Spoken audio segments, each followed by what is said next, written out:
Olá, mais uma vez estamos juntos, caros alunos, para mais uma videoaula de História do segundo ano do SET Ezequiel de Souza Brito. Na videoaula de hoje estudaremos a primeira parte do capítulo 11, que trata do reinado de Dom Pedro I com uma cidadania limitada. Vamos entender por que o autor coloca que foi adquirido nesse momento uma cidadania, mas não tão ampla, e sim uma cidadania limitada no governo de Dom Pedro I. Na introdução deste capítulo, nós temos acerca do 7 de setembro, que é uma data que comemoramos hoje, a independência do Brasil, a emancipação política. Porém, na época, o 7 de setembro não teve a importância que ele foi atribuída mais tarde. A data usada para marcar a emancipação política do Brasil era o 12 de outubro, dia da aclamação de Dom Pedro I. A sua coroação como imperador do Brasil ocorreria em 1º de dezembro de 1822, e como parte dos preparativos desse evento, o Império encomendou ao francês Jean-Baptiste Debret uma pintura que faria sua estreia em uma apresentação extraordinária no Teatro da Corte. Então a pintura foi feita por Debret em um pano de boca, cortina que fecha o palco nos antreatos de um espetáculo teatral, como observa a figura a seguir. Então perceba que a figura de Jean-Baptiste Debret retrata a majestade de Dom Pedro, e temos do alto e ao centro vê-se um grupo de anjinhos sustentando uma esfera coroada em que se lê a letra P de Pedro. O centro da imagem é ocupado pelo trono imperial, feito de mármore branco. Observe que ele tenta retratar a majestade, a soberania do rei ou do imperador Dom Pedro I. E no braço esquerdo do trono vê-se o emblema do comércio e do direito e também da justiça. Uma mulher sentada, coroada e com a tábua da Constituição apoiada na mão direita, representa a monarquia. Note-se que geralmente a monarquia é representada por um homem, mas nesse caso aqui temos a figura feminina na representatividade feita por Jean Debret. Então nessa imagem você percebeu justamente que o Debret, um artista a serviço da família imperial, vai apresentar a monarquia tropical, estendendo seu manto protetor aos vários grupos que formam a sociedade brasileira. Em contrapartida, tais grupos vão demonstrar uma total fidelidade ao governo imperial. Então a imagem vincula, portanto, a ideia de união de todos em torno do império.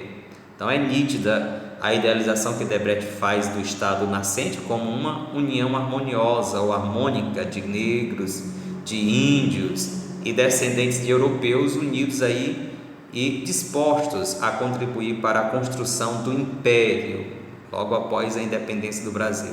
Então assim a pintura forja uma realidade que interessava ao poder até então estabelecido, centrado na figura de Dom Pedro I. Quando o Brasil tornou-se independente, ou houve a proclamação de Dom Pedro I como o primeiro imperador do Brasil, houveram algumas lutas, e nessas lutas pela independência tivemos alguns palcos que esses eventos se desenvolveram, e um deles foi a Bahia. Então o império fundado por Dom Pedro I, porém não teve aceitação pacífica em todas as províncias brasileiras. Na Bahia, no Grão-Pará, no Maranhão, no Piauí e no Ceará houve conflitos armados. Na Bahia, as forças portuguesas, comandadas pelo coronel Madeira de Melo, recusaram-se a aceitar a emancipação política do Brasil e ocuparam Salvador, onde prenderam o líder da resistência baiana, Freitas Guimarães. Então a resistência baiana se deslocou então para a região do Recôncavo, e é nesse ambiente que vai surgir a baiana Maria Quitéria de Jesus Medeiros, na representação dessa imagem aqui ao lado, que é representada justamente nesse quadro. Então foi uma personagem importante nas lutas populares pela independência na Bahia. Quitéria, a baiana que ardia de amor pela pátria, pediu à irmã, né, as roupas do cunhado e cortou os cabelos, alistou-se para lutar contra os portugueses do general Madeira de Melo, numa época em que a mulher não podia atuar como soldado. Então, por seu empenho nos campos de batalha, ela foi e aí condecorada com a Ordem Imperial do Cruzeiro do Sul. Repare aí a medalha que ela traz no peito. E a participação das mulheres nessas lutas nem sempre é lembrada, porque muitas vezes a história é mostrada apenas na ótica masculina, mas já temos aí a atuação feminina nas lutas ou na luta pela independência do Brasil, isso em 1822. Então, lá em junho de 1822, líderes das cidades de Cachoeira e de Santo Amaro romperam com os portugueses e rumaram para Salvador, onde sitiaram a cidade, impedindo as tropas portuguesas de se estabelecer ou de se abastecer de alimentos. Já em outubro, a resistência baiana recebeu aí reforços vindos do Rio de Janeiro e venceu aí as tropas de Madeira de Melo na Batalha de Pirajá, em novembro de 1822. Mas os conflitos só chegaram ao fim em 2 de julho do ano seguinte, quando os portugueses foram expulsos da cidade de Salvador e fugiram para Portugal, pressionados pela força, né, de terra e também da esquadra inglesa do almirante Cochrane, oficial inglês contratado por Dom Pedro I. E é justamente essa data de 2 de julho que Salvador comemora a independência, porque deu essa batalha nesse processo da independência. Assistamos esse vídeo que trata aí dessa batalha do Pirajá.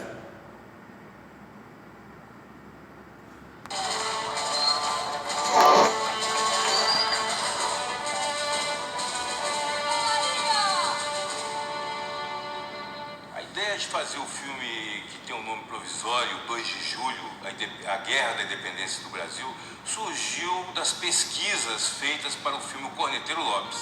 Eu conhecia desde a infância a história do personagem do Corneta Lopes. E quando eu fui pesquisar para fazer o curta-metragem O Corneteiro Lopes, eu comecei a saber um pouco mais sobre Maria Quitéria, sobre Joana Angélica, sobre o general Abatu, sobre o general Madeira de Melo, da participação do negro, sobre os índios que aqui estavam presentes e participaram da Batalha do Pirajá. Segundo o professor Cid Teixeira, o maior embate militar das Américas.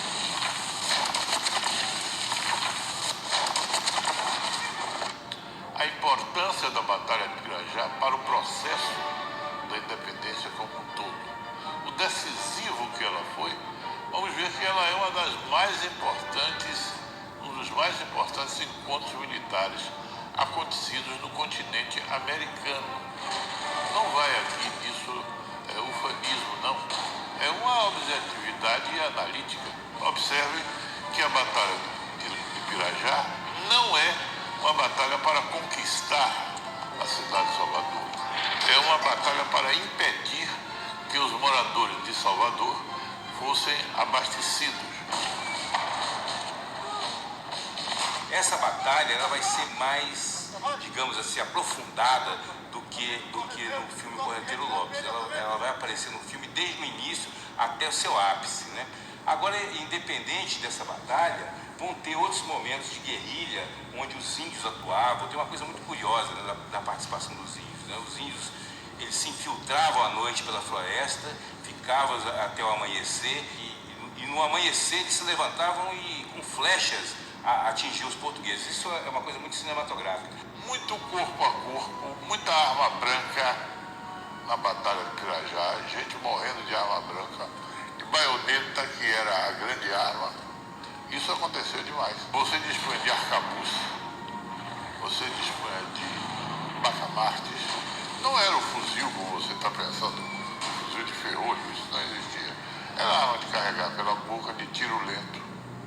Era isso que você dispunha. Lagartixas, não venha pensar no bichinho que sobe na parede, não. Lagartixa corresponde ao que hoje seria o quê? Uma bazuca, né? Um canhão de ombro. É isso. Mas não venha pensando aqui no exército todo bonitinho com 25 homens de um lado com fuzis, 25 homens do outro lado com outros 25 fuzis. Não é por aí. Militares, é verdade, presos aos regimentos que vinham de Portugal, inclusive de militares de nacionalidade original portuguesa, mas que já haviam se integrado no contexto da vida social, do desejo da independência do Brasil. E o grande exemplo deles todos é o Corneteiro Lopes, português de nascimento, como portugueses eram vários dos integrantes da tropa que estava aqui lutando ao lado da força de Lavatu.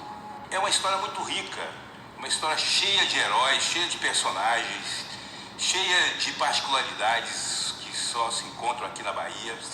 Os personagens principais do filme, desse filme de ficção, serão o Corneteiro Lopes, português de nascimento, um escravo, um homem de Ogum chamado Feliciano, que está lutando para consolidar sua independência, tal qual o país naquele momento, e uma negra linda, né, uma mulher de Ançã, que ao mesmo tempo tem um triângulo amoroso entre esses dois homens, chamado Estrela. Esses serão os personagens principais. Agora terão também os personagens que vão estar envolvidos na história, que principalmente um deles será Maria Quitéria, o próprio General Madeira de Melo, o General Lavatu, um personagem muito interessante que é um árabe, um mouro, né, que cria pombos e vive em Salvador, chamado Alcides. E vai aparecer um pouquinho da Joana Angélica, o João das Botas também vai ter um papel que é onde ele vai ter uma visibilidade.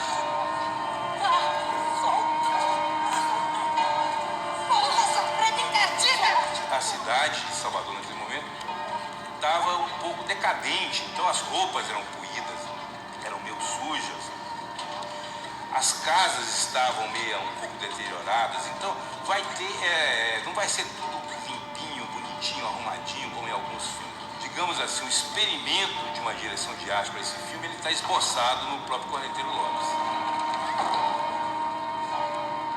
Contamos aqui a Bahia, né?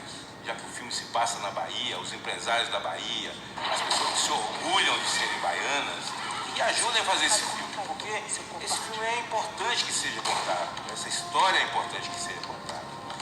E eu acho que a Bahia hoje tem empresários que podem utilizar das leis de incentivo, a lei do audiovisual, a lei Rouanet, a lei do Faz Cultura, para que apoiem esse filme. Independente disso, também é um fato importante para o Brasil. Espero que empresas brasileiras possam realmente entender e patrocinar esse filme. Está aí lançado o desafio.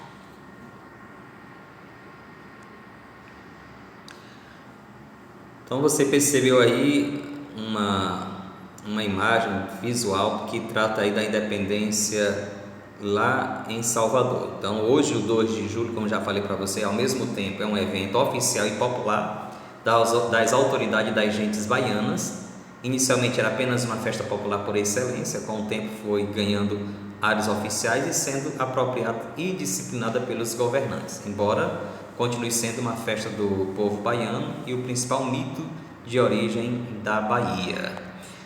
Seguindo as lutas pela independência, tivemos aqui no Brasil, no Piauí também, conflitos na Batalha de Genipapo. Conhecemos essa história, que no Piauí, quando a emancipação ocorreu, também foi conquistado nos campos de batalha. Então, em 19 de outubro de 1822, inclusive o 19 de outubro, é a data que se comemora o Dia do Piauí, e aqui está a fundamentação desta data, que quando a Câmara de Parnaíba, no norte da província, vai declarar favorável à independência, essa data que é comemorada a independência ou o Dia do Piauí. Então, com o objetivo de reprimir a manifestação dos piauienses lá em Parnaíba, tropas de Portugal, tropas portuguesas, sob o comando do general João da Cunha Fidier, que estava no comando das Forças Armadas lá em Oeiras, então capital do Piauí,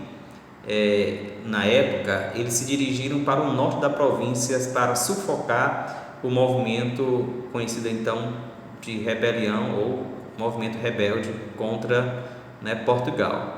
E eles partiram justamente para, assim, evitar que essa região do norte, essa região do Piauí e Maranhão, permanecesse sob comando de Portugal. Então, enquanto isso, no Ceará, forças populares, comandadas pelo sertanejo João Pereira Fiqueiras, tomaram Fortaleza e formaram um governo emancipacionista. Tropas enviadas do Ceará, do Maranhão e da Bahia juntaram aqui com os piauienses e vão se posicionar nas cercanias da cidade de Campo Maior, dispostos aí a impedir a passagem das tropas portuguesas de Cunha Fidié, que se dirigiu aí à capital da província. Então lá, cerca de 2.000 nordestinos portando aí facas, foices, machados, espadas, espingardas velhas, enfrentaram os portugueses armados de canhões e fuzis na chamada Batalha de Genipapo, ali em Campo Maior. Então foram mais de 5 horas de lutas que ocasionaram baixas significativas de lado a lado. Então, sem treinamento militar e, portanto, armas brancas ou armas de fogo tomadas por adversários, os piauienses enfrentaram forças mais numerosas e mais bem equipadas, belicamente falando. Então, a determinação durante a luta pode ser explicada pelo fato de que eles lutavam com um ideal, que era libertar o Piauí do domínio português. Assista esse vídeo que retrata um pouquinho esse momento.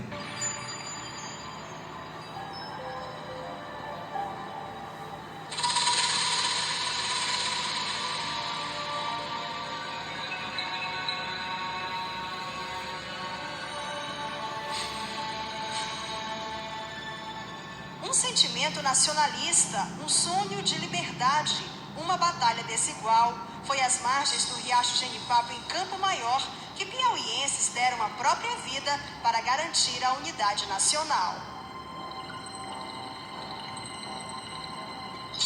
Com a independência levada a efeito em São Paulo, Portugal voltou-se para a parte mais rica da colônia naquela época, que era o norte, representado pelas províncias do Piauí, Maranhão, Mato Grosso, Goiás e Pará. Para efetivar a posse, os portugueses enviaram ao Piauí o oficial graduado João José da Cunha Fidié, um militar de alta patente considerado um herói em Portugal. Ele havia lutado contra os exércitos napoleônicos quando a França invadiu Portugal no ano de 1807. Fidié representava a última esperança portuguesa de manter uma colônia lusitana nas Américas. Ele chegou em Oeiras no segundo semestre de 1822. No dia 19 de outubro, Parnaíba reconhece a independência do Brasil. Era o início de um processo unificado contra a presença de portugueses em terras piauienses. Os líderes do movimento foram Simplício Dias da Silva, Leonardo das Dores Castelo Branco e o juiz Cândido de Deus e Silva. Campo Maior também era um caldeirão de ideias libertadoras, comandadas por Lourenço de Araújo Barbosa. Com a declaração parnaibana de independência em relação a Portugal, não restou outra alternativa a Fidié, senão sufocar o levante revolucionário no litoral e, ao mesmo tempo, ver de perto a situação explosiva em Campo Maior.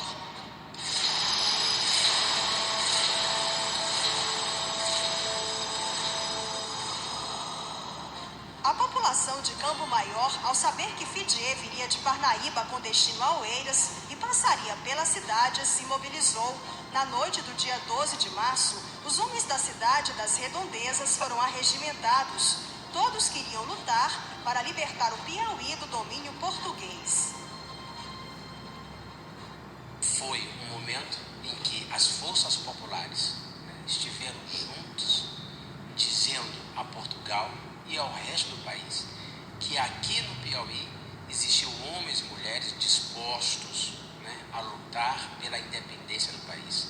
Trata-se, portanto, de uma manifestação concreta do povo no processo de conquista dessa autonomia e soberania nacional. Em 1823, o Piauí enfrentava uma das secas mais intensas. No dia 13 de março, o calor, de acordo com os historiadores, era escaldante, o que tornou a batalha ainda mais difícil. Ao sinal do comando, todos os homens se reuniram na igreja de Santo Antônio, Os combatentes do Piauí e do Ceará não usavam fardas. Cerca de 2.500 homens marcharam para o combate.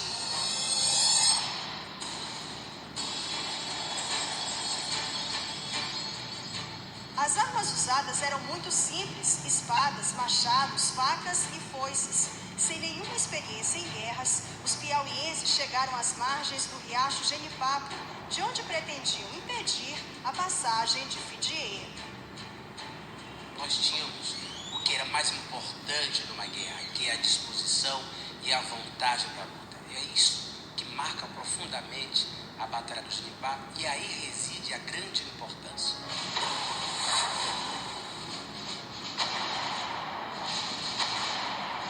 Já passava das 8 horas quando o capitão Rodrigues Chaves mandou uma patrulha sondar o lugar onde seria travada a batalha.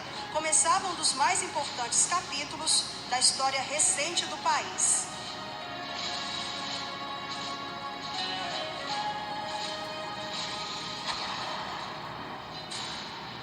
Tiros, morte, massacre. Quando os piauienses viram a situação adversa, só encontraram uma alternativa: atacar Fidié ao mesmo tempo e em todas as direções. Dezenas de piauienses morreram. Poucos conseguiram atravessar a linha de fogo. Ao meio-dia, os piauienses já estavam cansados e certos de que não venceriam os portugueses. Às 2 horas da tarde, depois de 5 horas de combate, os piauienses deixaram o campo de batalha. 542 homens foram presos, 200 morreram. Fidié perdeu na batalha 116 soldados e passou 2 dias na cidade de Campo Maior, enterrando os mortos. No dia 16 de março de 1823, saiu da cidade indo para o Estanhado. 3 meses depois, Fidié foi preso em Caxias, no Maranhão. De lá foi levado para Oeiras, Rio de Janeiro, e enviado a Portugal, onde foi recebido com honras militares. No próprio palco da batalha estão os corpos dos nossos heróis, gente simples que não aceitou a dominação portuguesa. O grande monumento é uma homenagem à coragem e determinação dos piauienses. Nós temos uma importante contribuição. Todos os historiadores são unânimes em dizer que a Batalha do Genipapo, naquela conjuntura, vai construir uma ambiência no país muito mais favorável ao projeto de formação do Estado Nacional.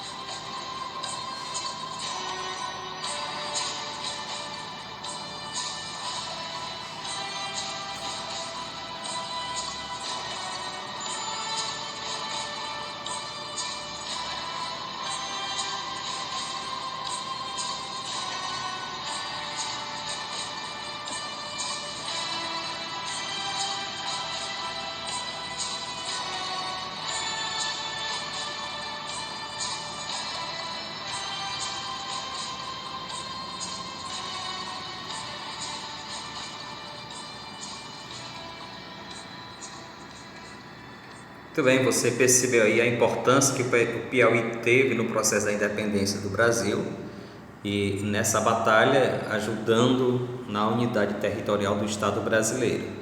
Aqui nós temos um monumento que foi mencionado no vídeo. À esquerda é a vista externa do monumento da Batalha do Genipapo, em Campo Maior, uma foto feita em 2014, e à direita a vista interna desse mesmo monumento feito em 2009. Apesar de não terem conseguido vencer nessa batalha, os piauienses vão enfraquecer as tropas de Fidié e continuar a combatê-la em Caxias, no Maranhão, onde elas foram forçadas a se render. E consequentemente vocês viram o desfecho da história lá, que Fidié foi levado para o Rio de Janeiro e lá deportado para Portugal e condecorado na sua terra de origem. Então, em São Luís, a independência foi aclamada pela população local, que teve o apoio da esquadra do almirante Coclane para legitimar. Já no Pará, líderes populares locais como o cônego Batista Campos invadiram o palácio do governador e assumiram a liderança do movimento. No entanto, as autoridades nomeadas por Dom Pedro I, auxiliadas aí pelas forças do mercenário João Grenville, opuseram-se às iniciativas dos paraenses, prendendo aí, fuzilando a maioria deles. Então, além dessas atrocidades, lançaram 256 paraenses no porão de um navio, fecharam as escotilhas e atiraram cal virgem sobre eles. Somente 4 dentre eles conseguiram sobreviver. Essas foram as lutas pelo processo da independência. E o Brasil, uma vez independente, ocorrendo a emancipação política, buscou o reconhecimento internacional. Então, conseguir o reconhecimento da independência também não foi uma tarefa fácil. As nações tidas na época como absolutistas, que formavam a Santa Aliança, vão se opor ao liberalismo na Europa e ameaçavam frustrar a emancipação política latino-americana. Os Estados Unidos, por sua vez, tinham interesse em proteger a América contra a política intervencionista da Santa Aliança e a influência também europeia. Então, isso ajuda a explicar por que, com base na doutrina Monroe, os Estados Unidos foram o primeiro país a reconhecer a independência política do Brasil, fato ocorrido em 1824. Para recordar a doutrina Monroe, pode ser sintetizado na frase América para os americanos, ou seja, cada país da América deveria se autogerir e não aceitar interferência europeia. Ao longo do século XIX, ajuda a justificar e legitimar o imperialismo estadunidense aqui na América Latina.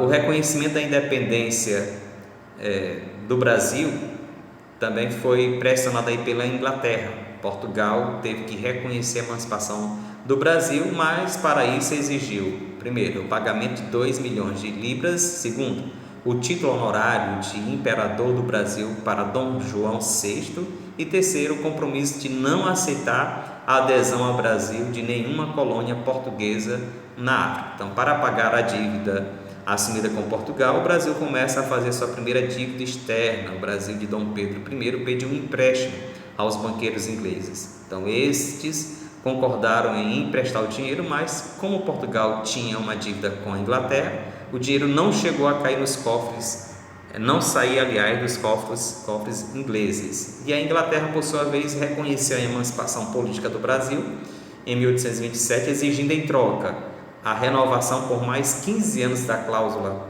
do Tratado de 1810, que fixava em 15% o imposto a ser pago pelos produtos ingleses nos portos brasileiros e a extinção do tráfico de africanos no prazo aí de 3 anos. Então, esses acordos que ampliaram a influência britânica no Brasil no século XIX foram mal recebidos por políticos brasileiros, colaborando aí para o enfraquecimento do poder de Dom Pedro I.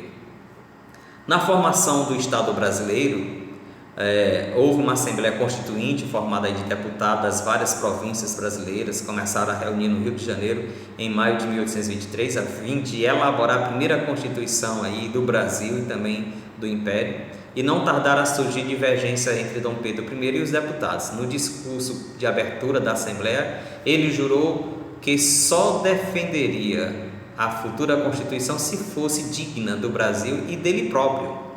Então, e assim foi revelando seu autoritarismo. Um projeto aí de Constituição de autoria de Antônio Carlos de Andrade e Silva, irmão de José Bonifácio, dizia o seguinte: primeiro, o imperador não podia dissolver a Assembleia, que era a Câmara dos Deputados e Senado. Segundo, os senadores seriam indicados pelo imperador a partir de uma lista tríplice eleita em cada província. Terceiro, para ser eleito era preciso ter uma renda mínima equivalente a 150 alqueires de farinha de mandioca. Com isso, excluía-se da vida política a imensa maioria da população. Também essa Constituição foi considerada como a Constituição da mandioca por conta dessa cláusula.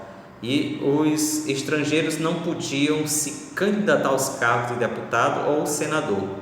O artigo visava afastar do poder os portugueses aliados aí ao imperador. Então, a partir daí, aumentar as divergências entre o imperador e os deputados, com a acusação de um lado e do outro. Os deputados passaram a noite acordados debatendo a situação, por isso aquela noite foi apelidada de Noite da Agonia. Então, na manhã seguinte, Dom Pedro I tomou uma medida extrema, dissolveu a Assembleia Constituinte e mandou prender vários deputados, entre os quais estavam os irmãos Andrade. a seguir prometeu um novo projeto de Constituição 2 vezes mais liberal do que o anterior.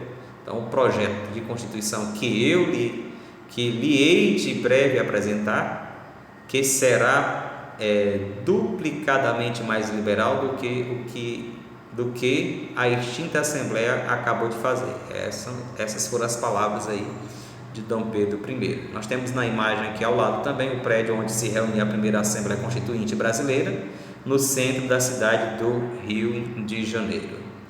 Essa foi a nossa primeira parte do capítulo 11, que fala aí do governo de Dom Pedro I.